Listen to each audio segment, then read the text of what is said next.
Payment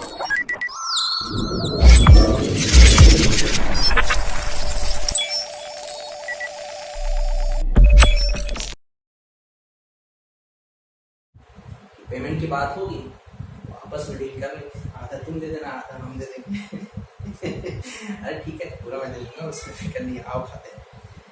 एक है technical master trick. Technical master trick मैंने जब अनबॉक्सिंग की थी एलईडी लाइट साइड इधर यहाँ पे रखी हुई है, काम ही नहीं कर रही है, ज्यादा फोकस ही नहीं आ रहा था, शैडो ज्यादा आ रही है, तो अभी उसको रखा हुआ इधर रखा हुआ है।